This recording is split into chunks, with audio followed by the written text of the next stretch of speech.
हम भारतीय दर्शन की ऐतिहासिक पृष्ठभूमि पर कुछ संक्षिप्त चर्चा कर चुके हैं। वैदिक युग के बाद आस्तिकता और नास्तिकता पर अभी चर्चा कर रहे हैं। अभी हमारा विषय है बुद्ध। बुद्ध के अष्टांगिक योग मार्ग पर आज हम संक्षिप्त चर्चा करेंगे। नैतिकता, सदाचारिता एवं आत्म अनुशासन के साथ जीवन जीने के तरीकों से युक्त ही अष्टांगिक मार्ग है।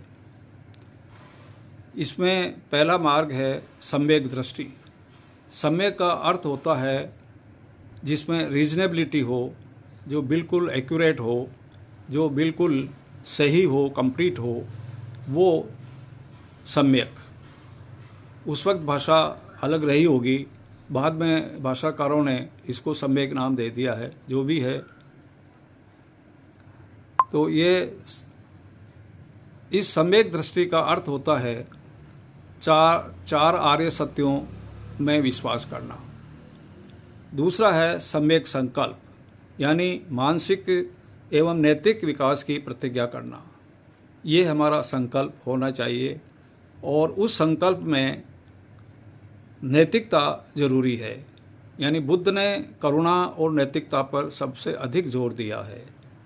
तीसरा है सम्यक वाक, यानी वचन, यानी हानिकारक एवं असत्य वचन हमें नहीं बोलना चाहिए, जिससे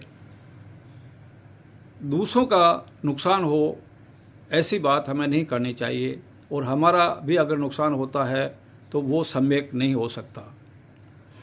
चौथा है सम्यक कर्म, यानी हानिकारक कर्म न करना।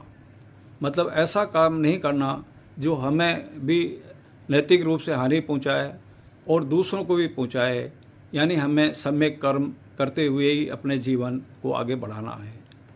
अगला है सम्यक जीविका।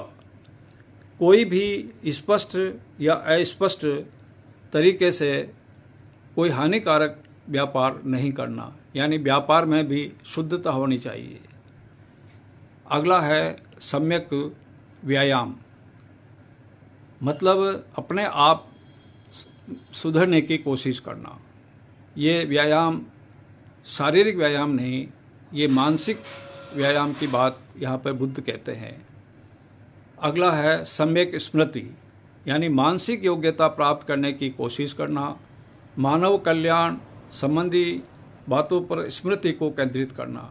मतलब हमारी जो स्मृति है उससे जगत का भला हो, हमारा भला हो, वही सम्यक स्मृति है।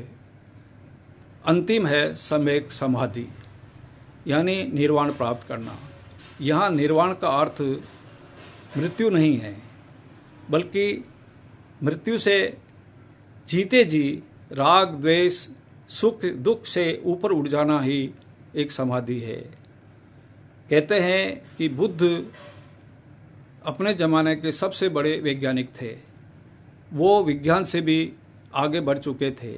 विज्ञान तो वस्तुओं में निरपेक्षता खोजता है, जो आसान है, जबकि बुद्ध स्वयं में निरपेक्षता खोजता था। स्वयं में निरपेक्षता खोजी उन्होंने, ये सबसे कठिन कार्य है।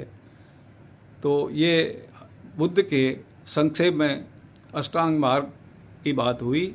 इसी के साथ आज की वार्ता समाप्त।